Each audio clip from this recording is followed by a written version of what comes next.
seems core to who she is. Then there's Kade. Wow, that description. A glare that could cut through metal glass. You know exactly who you're dealing with, and the fact she's fighting while pregnant. That hits hard. It really grounds the stakes of the war, makes it personal. And her friendship with Talasyn, despite coming from different places coast, great step. It shows how war can forge these bonds. Absolutely. We also need... Welcome to Witter. Who Has Time to Read? The podcast that brings deep dives for busy minds. Listen to AI hosts Jane and Dane and get ready to unpack the world's most captivating books in just a fraction of the time. Whether commuting, working out, or just squeezing in a quick break, we deliver key insights, thought-provoking themes, and takeaways you can carry into your day. Don't forget to like, subscribe, and leave a comment. Plus, use our links in the description to purchase this book. Your support helps us bring more engaging book discussions to you. Listen and follow us wherever you get your podcasts. Who has time to read? You do, with Witter. Welcome back to Witter. We're the place for, deep dives for busy minds. Exactly. And this month, we're continuing our AAPI Voices series. We are. And today, we're plunging right into a big one, The Hurricane Wars by Thea Guanzon. Oh, yeah. Fantastic choice. And based on the bits we've looked at, it just throws you in, doesn't it? It really does. You got this huge conflict, the Hurricane Wars, obviously between the Knight Empire and the Sardovian Allfold. Right. And then there's this other power, the Ninevar Dominion, sort of emerging. Has complexity. Totally. That opening battle near Frostplum, intense. No gentle intro there. Not at all. And we meet characters like Talasyn right away and Katie. You get a real sense of them fast. So our mission today, like always, is to dig into this, explore the themes, the world. Maybe touch on the cultural lens, thinking about the author's background and what's in the story itself. And, how a book like this fits into the bigger picture of AAPI experiences in literature based on what we've seen so far. Okay, let's start with the world itself. 7 moons, that's immediately striking. Right. Straight away you're thinking, how does that work? What does it do to, magic or tides or everything? It definitely signals this isn't your standard fantasy setting. It feels different, foundationally different. And the magic. Guanzon gives us quite a menu. There's ether magic, which sounds kind of raw, internal maybe. Yeah, and then Lightweave, Shadowgate, even something called Voidfell magic. It hints at a really thought-out system. Like different schools or maybe tied to different cultures within the world. Could be. And the tech alongside it is cool too. Storm ships, they sound terrifying, like massive weapons. Definitely. But then you have these smaller, maybe more agile things. Wasp coracles. And airships with all-fold sails. What powers those? Is it the ether? The moons? It's a great blend of magic and engineering. And the places themselves are so varied. You've got the icy battlefield near Frostplum. Total contrast to the tropical Ninevar archipelago with those old man trees. Such vivid imagery. And the Dawn Isles mentioning blazing lightsabers. It really suggests a world with distinct regions, climates, cultures. And the names and titles sprinkled in add to that. You hear Amarante, Lachiska, Sahialachis, Kaptan. Little linguistic clues. They make you wonder about the real-world inspirations, maybe, and what they signify about these societies. So let's talk characters. Talasyn jumps out immediately. Oh, yeah. She's hiding this ether power. She's a skilled pilot. And she's an orphan.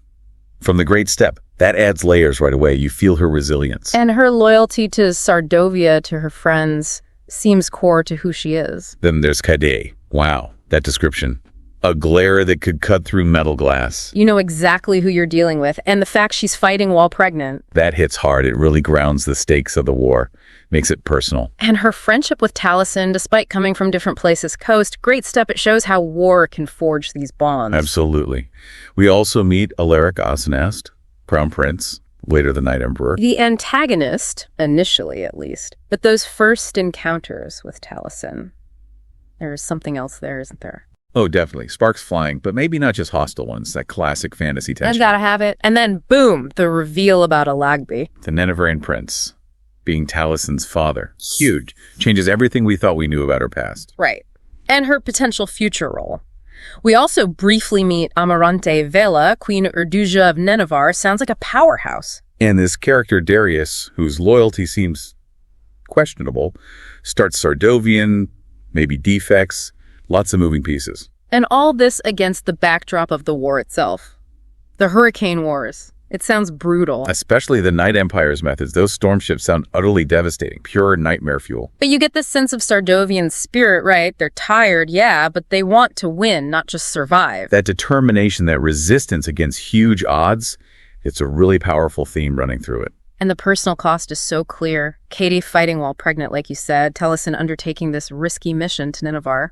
It shows how the big conflict impacts individual lives in profound, often heartbreaking ways. So let's shift a bit. Thinking about this as part of our AAPI Voices series, how might we look at the cultural lens here? Carefully, of course, based just on these excerpts. Right, it's about observation, not assumption.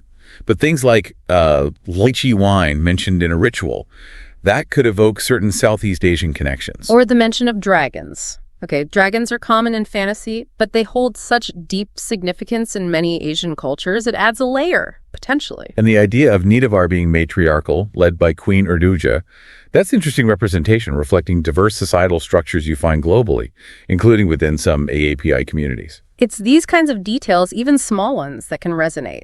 And themes like, well, Talasyn's story, an orphan disconnected from her roots, finding her way. Yeah, or the Sardovians needing refuge in Ninevar. Those ideas of diaspora, displacement, figuring out your identity in new contexts, those are experiences that resonate deeply for many in the AAPI community and beyond. Absolutely, and just seeing powerful female leaders like Urduja and Vela is, well, it's just good to see. It adds to the diversity of representation in the genre. Definitely. Okay, circling back to the magic for a sec. Lightweave, Shadowgate, Voidfell, do they feel connected to specific groups? It seems like they might be. Lightweave is linked to Sunstead, which the Night Empire attacked, so maybe cultural or spiritual. And Shadowgate feels inherently tied to the Night Empire. Makes sense. Voidfell magic is mentioned with Ninevar. Sounds different. Necrotic. Yeah, that sounds ominous. And the whole light versus shadow thing seems pretty central to the conflict's symbolism. And there's that legend too, the Fisherman's Warning. Yeah. About a purple glow from Ninevar. Right. Hints of folklore, tradition weaving into the magic and maybe hinting at what's to come. Adds texture. Which leads us nicely into some of the really juicy plot hooks these excerpts leave us with. Like Talasyn's whole backstory. Who is she really? And what's her connection to Ninevar beyond her father? Big questions. And then the idea of Sardovia and Ninevar potentially forming an alliance. That's unexpected. Totally. Enemies becoming allies, maybe? Classic. And we have to talk about Talasyn and Alaric again. Oh, for sure. Despite being on opposite sides, enemies in a brutal war. There's something there. A spark, right, a connection. Maybe romantic, maybe something else, but it adds such a personal complication to the huge political stakes. Exactly. And looming over everything is this Knight of the World Eater. Sounds apocalyptic. Seriously. And the hint that maybe Talasyn and Alaric's magic together could stop it? Now that's a setup. Two enemies forced to cooperate to save the world. Sign me up. So, wrapping up this first look at the Hurricane Wars, wow, we've only scratched the surface, really. Just a glimpse. But it's enough to see this an incredibly rich world, these compelling characters facing huge odds. The themes that really stick with you. War, survival, finding your place. It feels like a really strong addition to fantasy. And one with potential resonances for AAPI experiences, like we discussed. Lots to think about. Which brings us to you, our listeners. We've got some questions to leave you with. What part of the world building or the magic really grabbed you? And how are you reading those character relationships? Especially Talasyn and Alaric, given the whole war situation. Did any of the cultural details or the themes we talked about, maybe diaspora or leadership, connect with your own perspectives on AAPI experiences? How so? And finally, any predictions? Where do you think this story, these characters are headed after these first glimpses? We definitely encourage you to check out The Hurricane Wars by Thea Guanzon yourself. Dive in. Yeah, absolutely. Keep exploring diverse voices, especially within the AAPI literary world. There are so many amazing stories out there. Thanks for joining us for this Witter Deep Dive. Until next time, keep reading, keep thinking.